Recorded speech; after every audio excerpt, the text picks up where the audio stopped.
Get started. Nice, cold, windy, rainy morning, so it's good to be inside. Just before we get started, I want to let you know that Commissioner Flowers is home. She's not feeling good, so she won't be attending the meeting. And Commissioner Scott is traveling for St. Pete Clearwater, and I think he's in Brazil, So he won't be here either. Nice. So it's just the five of us. And also wanted to thank Deputy Winnick and Deputy Butterfield for taking care of us today. And with that said, I guess we'll start with the only item on the agenda other than the agenda briefing, Star Center. And Cynthia, I'll start making our way up. And, you know, this is our P3 project. We brought this to you probably a year and a half ago, and we updated you last spring. So here's the execution of the P3 contract. She's going to give you an update of where we're at and kind of where we're going. Good morning, Commissioners. Make sure Good morning. Well, we're excited to come and give you the latest update of what's happening with the redevelopment of the Star Center. As you all know, the Star Center is a 69-year-old facility with great redevelopment potential. So we reference it as our 96 acres of opportunity. So with this, we have been working to see how we can redevelop it through a P3. So right now, the Star Center has 6 existing ground leases, and the other leasable space, we're at about 89% leased of the space that is available. Our leases there average about 5 years apiece, and our anchor tenant has a lease that extends to 2038. Today, our real focus is to talk about our redevelopment efforts. As part of redeveloping the Star Center, we have been fortunate enough to get a $135,000 grant from Duke Energy to really look at the use of the utilities on the full campus. And so that assessment is currently being done and should be finished in February. We're going to use that information to help inform what we're doing with the P3 to make sure that the future developer has enough information to make a good, solid recommendation to you all of how that campus can be redeveloped. Today, our opportunity is a great one. The Florida Department of Commerce put out a bid for a grant application. And that grant application came to our attention in about August of last year. We applied for it, and in November of last year, in 2024, we were awarded the grant for $250,000.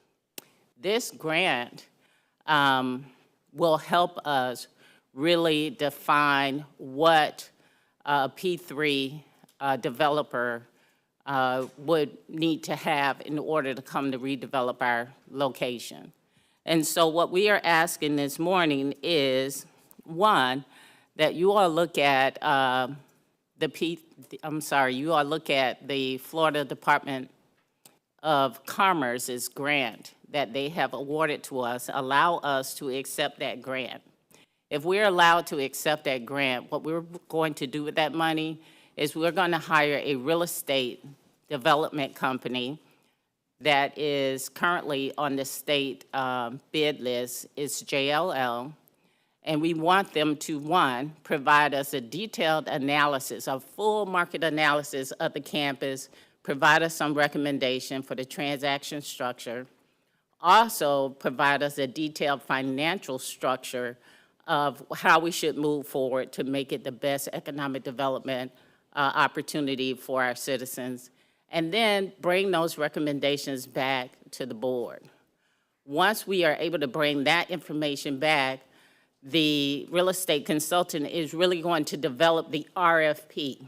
That RFP is what we're going to use to attract the right P3 developer to come and redevelop the site. Right now, the grant that the state has given us, we just got official notice January the 16th with the agreement. That leaves us about 5 months of implementation. So we have until June the 30th to actually spend the dollars. We've gotten some preliminary information from JLL of the scope of work.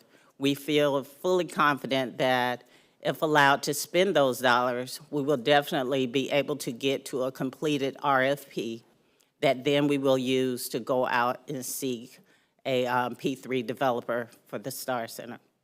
So that's pretty much my ask for today. Let me lick my little. And Commissioners, I guess we should clarify that. Obviously, we don't vote on this. This would come back to you in the form of a formal approval and at the February agenda. We're just giving you an update on kind of where we're going, the grant opportunity, and how we would proceed on the P3, consistent with our previous conversations. If you're good with that as a consensus, then we'll put it on the agenda and bring that forward.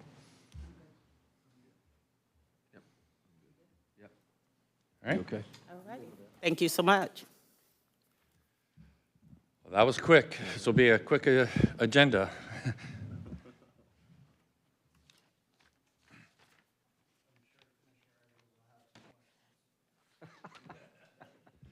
You know, I was just about to say The Office. We'll watch you like a hawk. All right, we'll move on to the... Okay, moving on to the agenda, Commissioners, you've got various consent agenda items. We'll go on to item number 8. This is award of bid, QRC for tier work order contract for reclaimed water repairs and extensions. So it's, we had a contract, and then it's expired in November. So this is a qualifying bid where we do that and we utilize it as needed. And again, this is out of the water and sewer funds. Item 9 is for the North County Reclaimed Water Booster Station. So this is a $1.6 million contract for, Jill, is this for the engineering? Yeah, phase 1. So this is beginning that process. Phase 2 will come back at a later date, which will be the construction. Then you got receipt and file. On to the regular agenda. Item number 13, we're going to ask that this item be pulled. This is the Employment Sites Program. We have some additional internal questions, so we'd ask we pull this item until the next meeting. Item 14 is affordable housing project. This is 126 by Lincoln Communities. Again, you can see the breakdown within your packets, 144 multifamily units. You can see the breakdown. Again, you're getting into some areas where it's very low income, medium low income, and then 80%. So it's a variety, and it's also a variety of funding sources, including City of Largo, tax credits, and developer fee deferred. Again, and so this will be through the Housing Finance Corporation. Item 15 is funding recommendation for nonprofit entities through the Alcohol and Drug Abuse Trust Fund. You can see the different items that are being recommended for funding. It's a total of $35,000, or provide $32,000 of support for those different programs. Barry, going back to 14, the last bullet point, the last sentence actually says that this would get us up to $78 million of expenditure from the 4.3% dedicated to affordable housing. Yes. And what does that 4.3%? It's a 4.15%. Okay, so what does that get us in total for? It's about 95. 95? About 95 million. Over the 10-year period. That's correct. So we're ahead of schedule. We're way ahead of schedule. Remember when we talked about it, we said, are we going to be able to, move these projects? And we've moved them. Okay. So. All right, thanks. Item 16 is a grant agreement with Boyd Centers for treatment of individuals experiencing homeless. This is a grant this is really to help out, for instance, a sheriff's office with Safe Harbor, Boyd Centers, and the total annual allocation of $459,000. It's a SAMHSA grant. And Lourdes, this was done, goes to the issue of the homelessness issue that we worked on with the sheriff. So with the new state requirements that you can't do public camping, this is part of the sheriff's office. We're giving him, through this grant, some additional resources to where we can really connect people that end up over at Safe Harbor with services. And so that's a key component of trying to help reduce that revolving door. Item 17 is annual write-off of uncollected debts. Most of it is for billing of medical or of Sunstar transports that's uncollectible. So, and then a variety of other ones that you can see broken down. Item 18, ranking of firms, 11 agreements for our disaster recovery. So here we bid out services. This will help us with everything disaster recovery related. About the top 4 firms kind of have a menu. They can do all of the type of stuff, like the $800 million that we just got. This is one of these firms, or a collection of these firms, will help us with creating the plans, implementing the plans, overseeing, the programs. But we're signing on with any of them so we can use different ones. Maybe one has a specialty in a certain area and we want to contract separately from them, or we could give it all to one or two. So we rank the firms, we'll use those based upon that, but we're asking to put them under contract where we have flexibility as we develop the plan and we see what our needs are. Where did this list of firms come from? We bid it. So these are these are the ones that these are the we bid it, and we asked them. They ranked them, and they drew a line at 11. They could have drawn a line at 4 or 5, but there was a natural break there. We probably will.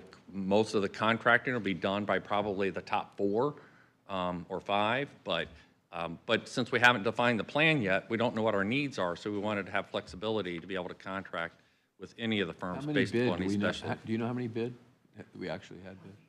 20. 20? Okay. Yeah. I have a question. Yes. Commissioner. And you kind of touched on this, but if we're only going to use 4 or so, why are we keeping 11?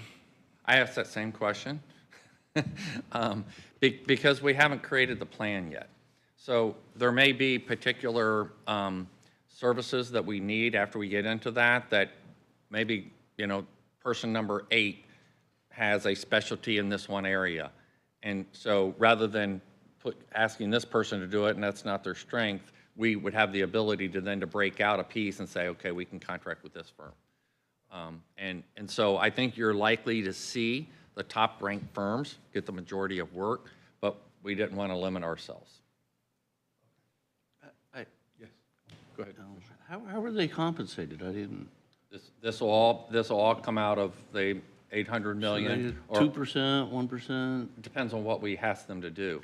Like for instance, when we had a lot of the funds from COVID, we had to distribute money, and the administrative setup to do that was huge because you had to account for it. You didn't cut checks. Ken Burke's not cutting a check unless there's documentation, right? Well, we didn't want to staff up internally to do that. We wanted a firm to do that to where, when that's done, so when that grant's done, so goes the people. And so we contract that work out. That'll be a lot of what will occur here. It could be setting up housing programs. It could be public infrastructure programs. Could be any of these, but a lot of it's going to have to comply with all the federal requirements under these grants. And so that's the piece. The first piece is getting somebody under contract to be able to create the plan. We have 120 days to submit a plan to HUD for that DR money. And so there's a lot of work ahead of it. And that's the reason we don't know what's going to be in the plan. We don't know what's going to be approved. We're going to ask for waivers because I'd like to get money to people quicker. But again, it's going to be subject to the federal rules. And we're going to ask a firm to help us manage those different aspects. But we don't know what all's involved yet.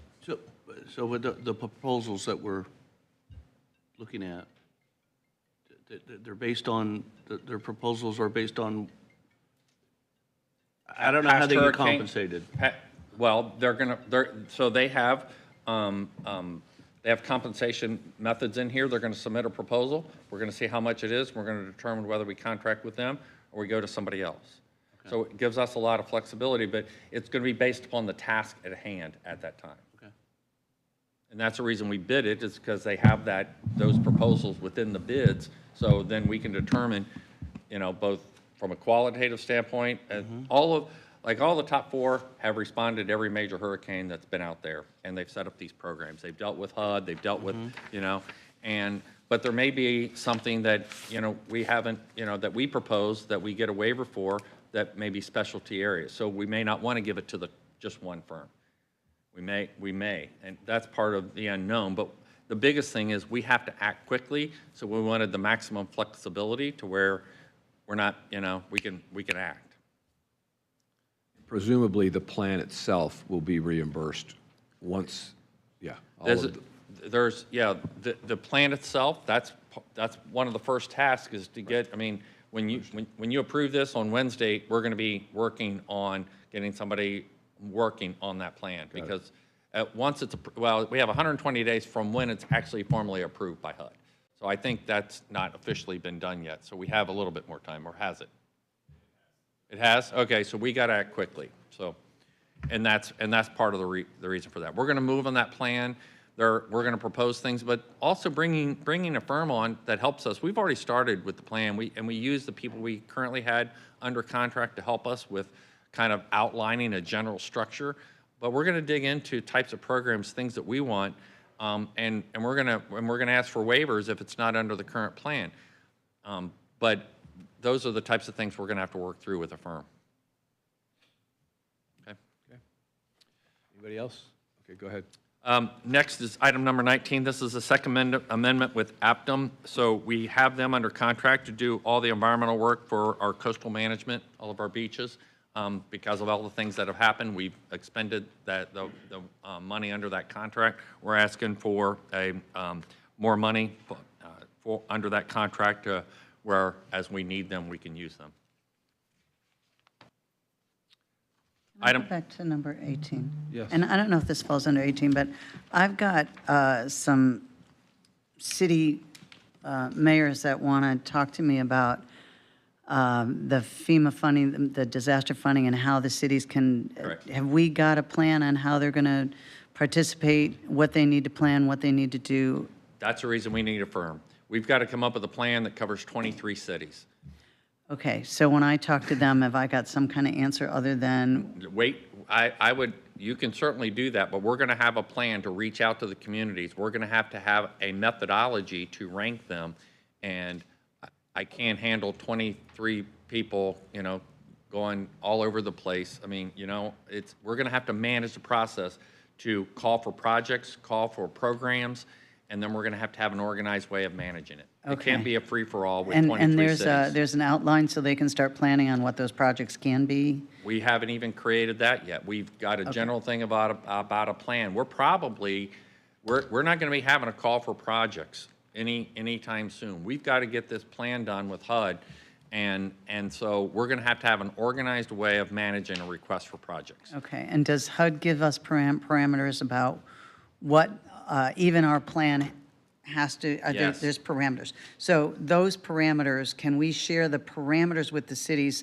so they know what the parameters are and they're not coming up with plans that wouldn't fit in there to begin with? Well, I think they need to wait until we're ready to do outreach to them, and then we'll provide those. So, for instance, right now, it's not talking about city projects. They're going to come up and say, this sidewalk, this sewer system, this, that.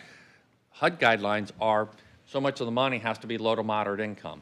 So much of the money, and so you have tiers that you have to work through. And only once you work through tiers we can request waivers to show that we've met, for instance, low to moderate income needs, and so we can use the money, but only like 70%, I'm making this up, but 70% has to be used for that, means 30% is free. We've got to set the plan on how this can come up. So having a wish list out of municipalities is not helpful at this point. So it doesn't sound like beach communities are going to generate much, We there'll be little opportunities for them. We believe there will be, okay, but that's a process that's a reason for the consultant to having experience, because we're going to have to work through that process. Okay. We had a call. I'll wait to learn more because we're waiting to learn more too, okay? I mean, we were on a call the other day with Bay County. Bay County, they were not a direct recipient. Theirs was through the state, okay? They're just now spending money 6 years later, okay? Projects had to go through environmental review at the state. It had to go through historic, preservation review. I mean, there's a lot of tentacles, to this program, and that's part of the reason for bringing on a firm with expertise to help us manage how do we create our plan. But we have 831 million to go to Pinellas County, which includes 23 cities. Correct. So I would imagine at some point we will be circling with our We cities. absolutely will. Yeah, so to Commissioner Peters' The point. the unincorporated area is just one of the 23, right? Okay, or 24, 24, right? And so it has to be a fair process, but it's not just us to determine what we want to spend the money on. We have to comply with the HUD guidelines, and that's going to be the tricky part And so, that we have to figure out.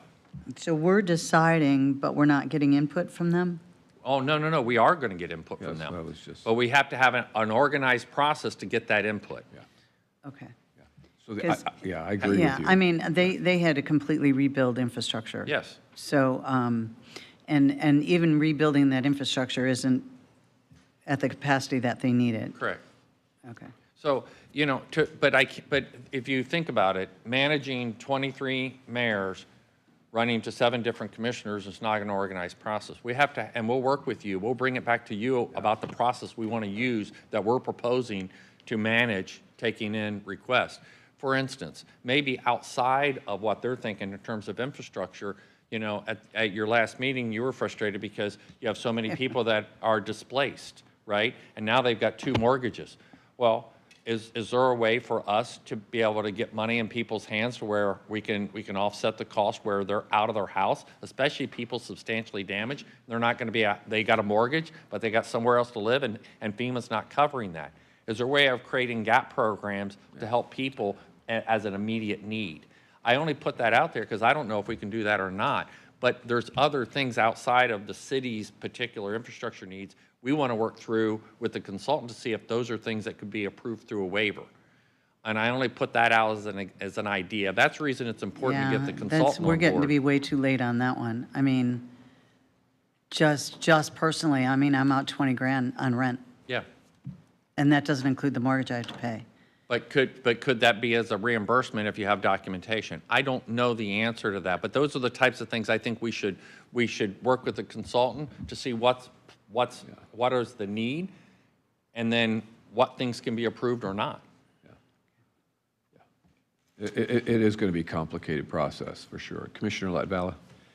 Thank you, Mr. Chair. I want to go back to the using 11 top companies, because I mean, I just don't remember a time that we've done that. And I'm looking at the list, and I can't help but notice that the current company that we use, or used after the hurricanes, is ranked like 9th or 10th on the list. So my question is, does that have anything to do with the fact that we're using 11? No, it The was fact that they're so much near the bottom of that? It was a natural break between 746 points with Tidal Basin and 677 points with Ernst & Young. So that it was where there was a big break in the points. And again, it was a staff team that was made up of different departments that come together to rank these and to do that evaluation. So that's how it was proposed to me. I mean, just be real blunt, I asked the same question, like, why don't we contract with the top 4? And they said, because we may have particular needs from one of the other firms. So it wasn't based to try to get Haggerty in. Okay. It was based on where there was a natural break in the scoring. Okay. All right. So on that very question, so when we put this plan together, the plan itself, right, is that going to involve one company, probably one? It'll involve one company. Yeah, to do the plan. Yeah. I think you're going to see the top 4 probably get the vast majority of work. After the plan is Correct. Does But we're somebody going to have to- one company for the plan. Right, and then 100%. it gets approved, then we're off and running. Correct. And that's going to come back to you, and it's going to go out to the municipalities, and we're going to have a company that can do outreach and help us Understand. with going out to all the municipalities and getting their input. And Understand. So it'll be nice to know at that point, like, the types of expertise that we're looking for. Correct. And what companies have what expertise, so that we can see it from a transparent standpoint. yes, that's exactly right. All right. Anything else, Commissioner? Commissioner Scheer, did you have something? Okay. Okay, on to, okay, now we're going to go to the manufactured home communities. So item 20 is the third amendment in the manufactured homes. This revises the scope of services to include the engineering services during construction, so the construction management for the award.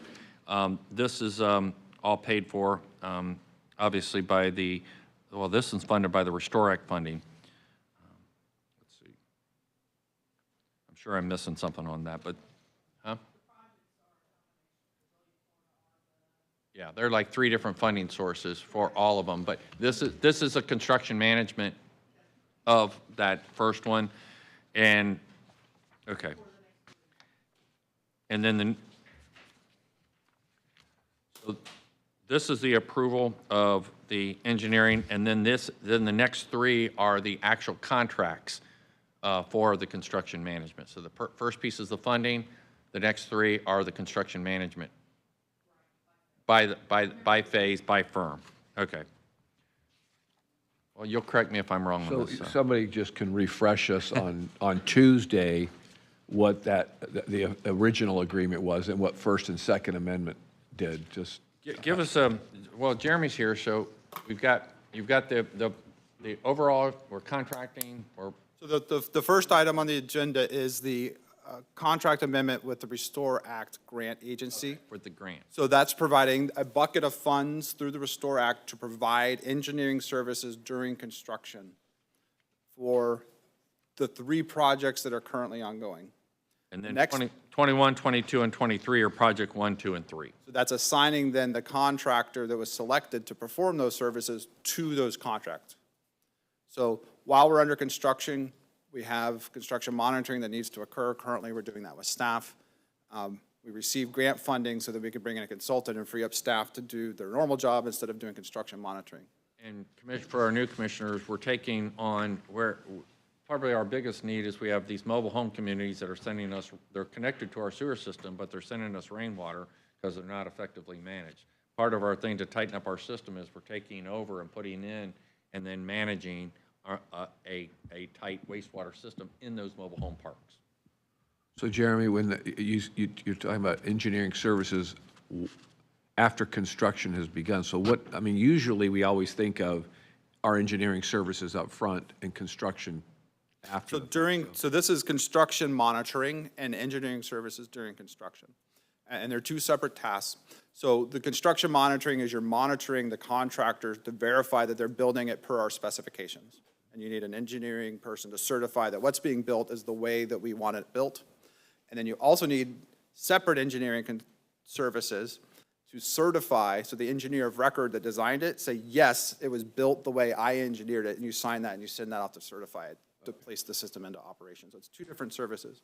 And they're funded by different grant sources, is why it's separated out like this. In the original grant funding awards, the services during construction were not included because they wanted to see the projects move forward. Then we applied to Restore for the additional funding for during construction, and they've agreed and awarded it to us. So this is just not. You've helped make it a little clearer, but nothing is clear anytime you deal with all these grants. And anybody else have any questions before we? Thank you, Jeremy. Okay. 24 is county attorney. Under item number 24, this is a ratification of litigation that was filed previously. On an emergency basis, it is related to animals that were neglectfully treated. A petition was filed back in December, and we are asking for ratification of that litigation. Under 25, I do not anticipate having any reports on Tuesday. Barry? You gonna have any reports are we gonna have an update on on Yeah, Tuesday? We'll have another update. I haven't really talked to staff about Okay. that, but Do that towards the front again, as usual. we'll do that towards the front. Okay. I also have to, let's see, You what? on item 26, I also have to read a TEFRA hearing that you're going to have on February 25th, so I'll have a blurb that I have to put into the record. And I have to do that at the meeting on Tuesday, correct? Okay. Okay. All right. Nothing else? And nope, then we got County Commission new business, and then we have our public hearings. So this be the evening. So first item is our zoning. So this is second hearing. These are on the improvements to our building development review services improvements that we previously discussed to enhance flexibility and address internal consistency issues. And again, Kevin or Tom can go over those if you have questions. Item 2 is a zoning case, general office to general commercial, unincorporated Dunedin. It's basically taking just a small portion of the site and making it consistent to where they can have a warehouse building on next to their retail business. No one appeared in opposition. Item 30 is the ordinance for the Palm Harbor Street Lighting District that we, again, previously discussed. So establishing that. And item 40 is an ordinance for water and navigation. This is to redo the duties from the clerk of courts to public works, again, as we talked about during budget. And then item 32, this is a proposed ordinance for dune protection, and Kelly is here, but it's to establish protections. Some municipalities have those, some don't, so it's establishing a dune protection ordinance to where we can enforce it as we establish dunes. People don't trample them, and we can actually enforce people staying off the dunes so they can mature and do their job. So that's it. I'm assuming we don't have one. Yeah. Yes, is that correct, Kelly? Kelly said we do not. And that's it to really support our municipalities who have had a hard time as we establish them. So it's better just to do it countywide, and that way we can enforce it and work with them. Does that come with cute little signs that tells people, behave as you go through the beaches? Yeah, it'll be Kelly. She'll tackle people as they try to walk up on the dunes. That I have no doubt about. Short but mighty, okay? Yeah. All right. Anybody have any questions on any of that, any of the public hearings at this point? Okay, well, anything else for the good of the order? Yes. Just briefly, I met with Faith Bornoff, the executive director of the Pinellas County Licensing Board, because I was assigned the licensing board as committee. And in our meeting yesterday, she brought up that no commissioner has been appointed to the Early Learning Coalition, and I reviewed Brian Scott's appointments, and I didn't see any commissioner appointed to that, and she said, historically, it's been the commissioner that serves on the licensing board would serve on the Early Learning Coalition, so if there's no objective to the board, at our next meeting, I'd be happy to serve on that. Perfect. Just bring that up at the end. Yeah. And then Brian. I'll send a note to the chair. Okay. And make him aware of that. Chair, I'd just like to let you know that I actually serve on the Early Learning Coalition already. I'd love for you to be there as well. I was didn't appointed by see the it. governor. What's that? What's that? We can't have two people Okay. on there. So Jules been looking into this for me because I didn't know if we still needed to have someone from the commission on there. I wasn't appointed by the commission, so I was appointed by the governor to the Early Learning Coalition Board of Maybe a Directors. different position. I wonder if that's why Yeah, it's not the on the chair list. didn't make the appointment. It's not on what we I did voted mention on. it to Brian, Commissioner Scott, and he was looking into it, and the Council for the Early Learning is trying to advise us, and also, I believe Jules is going to be looking into that as well, as whether or not we can have to, if I should resign and then be reappointed, because I've been there for a year, so. So you're not there technically as the commission representative. Gotcha. Yeah, we're going to need you to resign. Oh, I know you want me on the other commission. Are you going to look into this? Yeah. Joel, look into this. So anyway, before we can do that, I think we got to figure out whether or not I have to resign. Who knew? Yeah, yeah. Well, I think it's an additional We'll get that resolved by seat. Tuesday. Okay. So- By Tuesday? Okay. So we'll discuss it on Tuesday, Yeah. see how we've resolved it. See if we get two of you on there, or we have to say goodbye to your I'll do appointment. whatever I'm supposed to do. Yeah, so. okay. Sounds good. Sounds very cooperative. Yeah. Okay. No All right, problem. thank you. Anything else? Yeah, I had one more. Yes, One okay. more Yep. point. Something that I was, considering bringing up for new business at our next meeting and just wanted to see if there was an appetite, from my colleagues, that, we had a, resolution that was done back in '21, resolution number 21-127, which is a policy of going 100% zero emissions by 2040 for the county and doing 100% zero emissions countywide by 2050. And we are purchasing a lot of electrical vehicles. And so I think we, kind of have a mandate and direction from kind of a federal government to revoke, the electrical vehicle mandate. Because I think time will tell that, through battery production, battery disposal, and charging, it's not really zero emissions. And the county has already purchased 6 F-150 electrical vehicles, 17 passenger cars, electrical vehicles, and 80 electric vehicle utility carts, which, seems to be working as success. So I don't know if there's a way to create a new policy where, we're still concerned about the environment and want to protect our environment, but not necessarily have a policy to go zero emissions by 2040. So just throwing it out there to see. Go ahead, Commissioner Peter. So, Barry, I believe you said that you wanted to buy some vehicles to see what it was going to take to maintain them, if it was going to cost a lot of money. We weren't jumping into this like deep dive. Correct. Like, we're all in. I don't have a problem revising the policy to make it more inclusive. I think as hydrogen comes around, I think there's going to be other technologies that come around. I think it's great to look at old policies and see if they can be, reworked that makes more sense. And I think I have no problem with reworking that policy to be more, not solely electric, but more inclusive of different technologies as the new technologies come available. I think that's a good idea. I mean, I have no problem with it at all, and probably a good workshop item. So I'll bring it back as a workshop item. I'm looking for workshop ideas, so we can, but I'll send out the policy that we currently have, okay? The 21, what Commissioner Nowicki said. I'll send that out, then I'll show you what we're doing.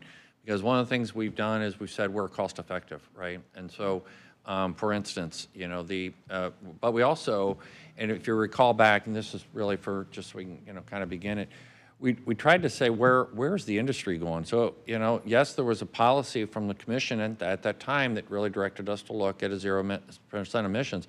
But from a staff standpoint, we were looking whether we're going to be able to buy, cars, because the industry was moving to electric. And so, regardless of the policy, we got to be able to replace vehicles in 3 years. And so we started a pilot program. That's where we got the F-150s to get experience on the mechanicals, have our fleet be able to maintain them, et cetera, and stuff.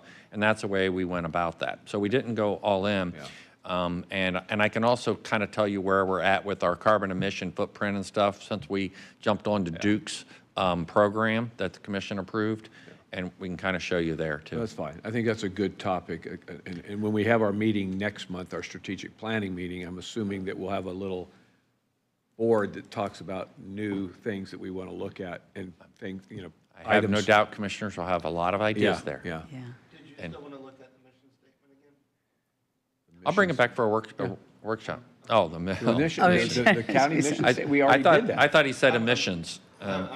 Oh, So Okay. I have one more comment on that. on what? On the, Just kind of on that same idea, and I love that you looked that up. I think that's great. I think there might be other policies we want to look at and update that are worthwhile. But what I will tell you, when I first came on board, the resiliency folks had just come on board before I got here. And they did a lot of work on resiliency, and what did impress me, and I didn't expect, I didn't expect when the county did their resiliency policy and they integrated it into every single department, they ended up finding real economic benefit. So by doing stuff under the resiliency policy, it turned out that we saved a ton of money, which was unexpected. I really thought adopting a policy like that would cost us more money, but then they ended up finding incredible efficiencies. So that was an incredible surprise to me, and since you weren't all here to hear about it, I thought I would just share. I just didn't expect the efficiencies that were found. So there were some things that came out of that were really hugely beneficial. Well, yeah, I think we'll look at it, all of us, obviously with an open mind, but I do remember it seemingly going too far from my perspective, and so I think a conversation is a good thing, and we may end up right where we're at. So see how that Put it on for a goes. workshop. Thanks. Okay, Good idea. yeah. Wow, that's two good ideas. Wow, there you go. And just for an update, so we're meeting with Commissioner Scheer. He's had a few things going on earlier this week, so we're going to be meeting with him next week from the items that he brought up last Okay. time, and so then that'll be a future, workshop discussion. Sounds good. Anything else? All right, well, we stretched that one out another 12 minutes, which is good. An efficiency, for us getting together. All right, so we'll be here at 2 o'clock on Tuesday for our meeting, and then 6 o'clock. a gap. And then 6 o'clock for the public Yeah, hearings. well, you never know about the gap, because we have that update. Well, I mean, our public comment and EM updates have taken, significant amount of time, so we'll Yeah. see what happens on Tuesday. We'll see what kind of job Kevin's doing over there in his department. See how many comments we have from our residents. I'm kidding, Kevin. You're doing a great job. No question at all. So look forward to that update, because that will kind of dictate how that conversation goes. Okay. All right. Then Thank we're you much. adjourned.